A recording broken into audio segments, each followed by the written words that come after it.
So we've got here not a study as such, although you may look at it and think, well, that looks like a study for the left hand in repeated chords. So it may have that element to it, but actually it's a melodic line that Czerny has marked cantabile and dolce, meaning gently singing, sweetly singing. So if we have a look at the line by itself,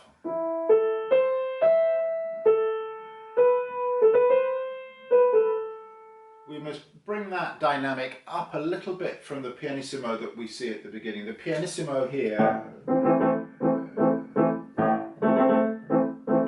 applies to the left hand.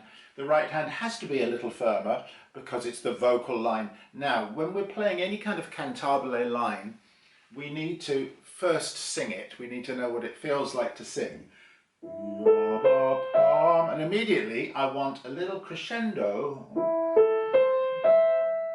through that rising arpeggio.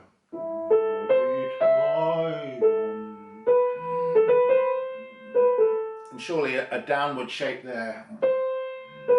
In other words, close the phrase, take a breath. Now a stretch of an octave. An octave feels stretchier to sing. Sing it and you'll find out. And here I would suggest using a different finger on the repeated G. I like 4-3. And try and keep that as legato as possible. We don't want that because that's going to break the line. So I keep the G inside the key when I repeat it. So I make the gap imperceptible. In fact, there is no gap. I'm almost tying the G to itself or slurring the G to itself. And we'd expect an end of the phrase there, delicate, but he's marked a rinforzando. So a little bit more intensity on that F, and then another rinforzando, and then rather a dancey end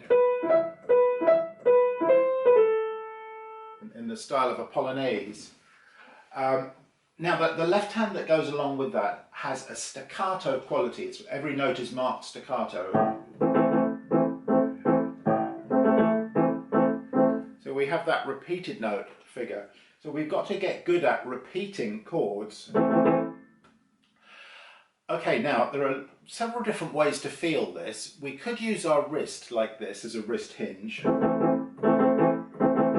We could also use our wrist together with a throwing movement inwards towards the back of the keyboard.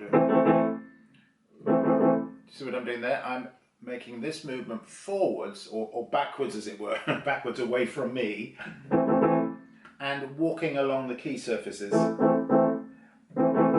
So you could experiment to see whether you prefer just a light wrist or the throwing movement. But one thing you will need to watch for is if the fingers are floppy, and this is often when we see PP, we tend to get floppy fingered, but actually pianissimo often requires firm fingers in order for me to really control the key. If I've got a floppy finger, I've got no control as to whether the sound's going to happen. So I need a firm finger to create that pianissimo really reliably. So when I put that